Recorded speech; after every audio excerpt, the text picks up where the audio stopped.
all about the future sustainability of the country's mineral sector, as we see Minister Gwede Mantashe forming part of those that are marking 90 years of Mintek's existence here at a conference taking place at the Sandton Convention Center.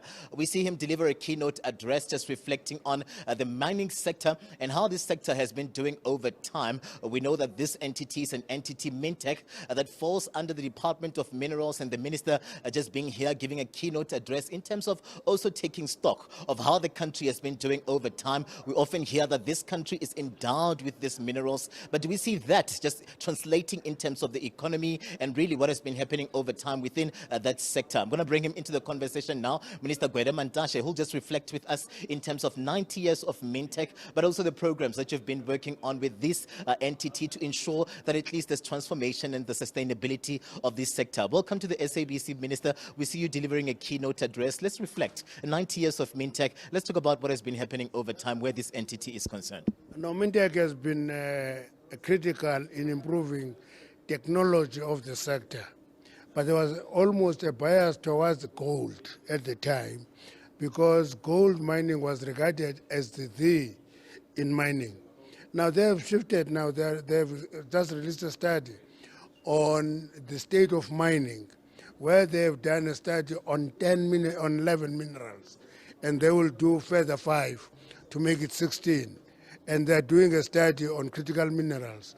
That shows that the focus is on the future, not on the history. Let's reflect on that state of minerals in the country. And as I was saying, we often hear people saying that we are well endowed as a country right now in terms of the minerals. And over time, we've often heard people saying that South Africa and Africa on its own is really endowed with these minerals, but we've not been getting the most in terms of really what has been translating and moving into the economy. What is the state of the minerals of the country as we speak right now?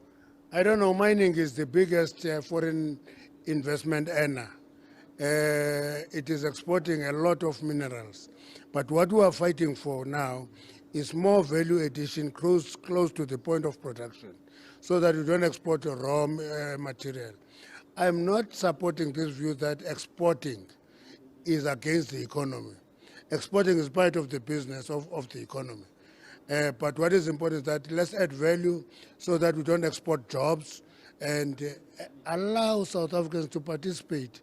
And they will not get this as a gift. Every South African who wants to be part of wealth must put the skin on the fire and work very hard to improve. That's why very few blacks, despite the fact that they were deprived for many years, are now quite visible business people, and I love that. There's a working group that you mentioned as well in terms of the G20. We know very well that various of these sectors, including the mineral sector, will be looking to capitalize on the G20 and what has been happening here. And maybe give us a sense of how this study that Mintek has been working on also informs our aspirations where G20 is concerned. One of the working groups is on critical minerals. The study by mineral help us engage in that complex debate because you know that critical minerals are defined differently by various countries. The US has its own definition, EU has its own definition, Australia has its own definition, China has its own. And we think that we can work together to have a definition of critical minerals for the continent, Africa.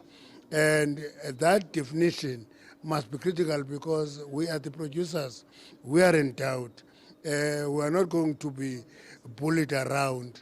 I hope we find one another on that one. We don't get bullied around. We stop the pit to port approach to mining. We begin to add value close to the point of production. And also, Minister, you've touched on this as well, issues of illegality around the mineral sector, the issues of zama-zamas. We've seen that over time, government working and seeing, trying by all means to resolve that. Where are we right now? And are you worried about that also threatening investment, looking at the future of this sector? We're working on the legislation to make zama-zama a serious criminal activity so that the imprisonment of zama-zamas is not a by the way, just trespassing and all that. It's quite serious, an attack on the economy. And from where we are, you can't legalize that. What you should do, you must promote and develop artisanal miners in South Africa. Zama-zamas, despite the big talk of legalize them, 90% of them are not South Africans. There are people who are here to steal our economy. It's a criminal activity.